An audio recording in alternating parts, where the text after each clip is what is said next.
এটা নতুন ভিডিঅ'লৈ আপোনালোক সকলোকে স্বাগতম জনাইছোঁ। দেখি পেলাই গম পাইছে আজি মচুৰ দাইলৰ সৈতে কলডিল বনাব মায়ে।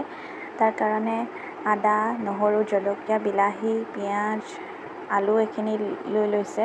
তাৰপিছত কলডিলখিনি যিমানখিনি দৰকাৰ হয় সেইখিনি এনেকৈ পিহি লৈছে।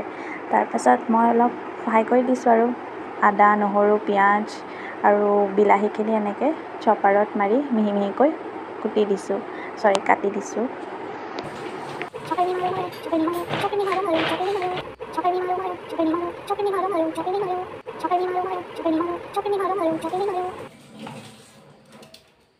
বিলাহীখিনি প্ৰথমে এনেকৈ কাটিলোঁ, তাৰপিছত মনত পৰিলে গুটিখিনি আঁতৰাই ল'ব লাগিছিলে, সেইকাৰণে পিছত আকৌ গুটিখিনি এনেকৈ বেলেগ কৰি দিছোঁ।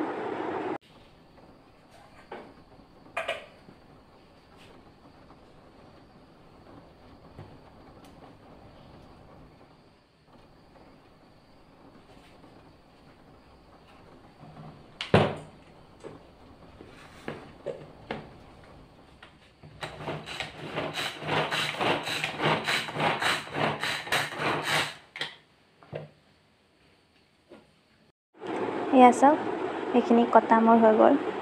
তাৰপিছত মায়ে এনেকৈ কলডিলখিনি পিহি ল'লে আৰু আলুকেইটাও কাটি ল'লে।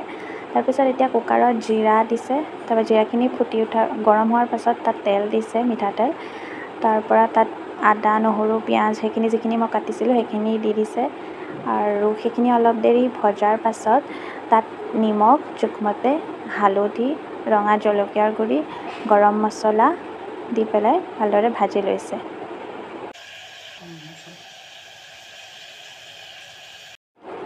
এতিয়া তাত তেজপাত এখন এনেকৈ কাটি পেলাই দি দিছে। আকৌ ভালদৰে মিহলাই আটাইখিনি তাত জলকীয়া দি দিছে। 2টা জলকীয়া ব্যৱহাৰ কৰিছে, আপোনালোকে নিজৰ হিচাপত ব্যৱহাৰ কৰিব পাৰিব।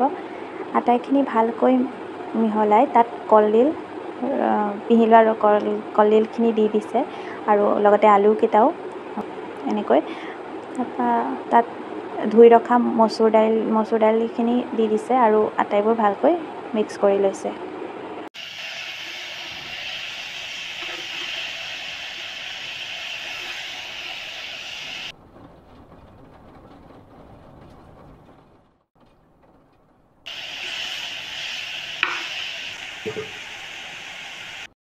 এতিয়া জোখমতে পানী দি দিছে, 3 বাতি পানী দিছে চিচা বাতিটোৰ জোখাৰে, আৰু পানীখিনি দিয়াৰ পাছত সেইখিনি মিক্স কৰি দিছে পুনৰ।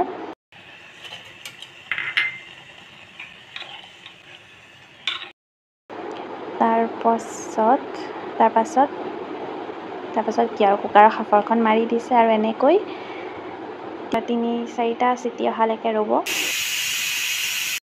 তাৰপাছত এয়া কলডিলৰ তৰকাৰী ৰেডি হৈ গ'ল। খাবলৈ বহুত টেষ্টি হয়। আপোনালোকে এনেকৈ বনাইনে ক'ব দেই।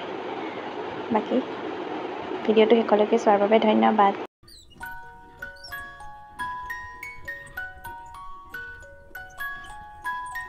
চেনেলটো ছাবস্ক্ৰাইব কৰি থৈ যাবলৈ কিন্তু নাপাহৰিব দেই। বাই।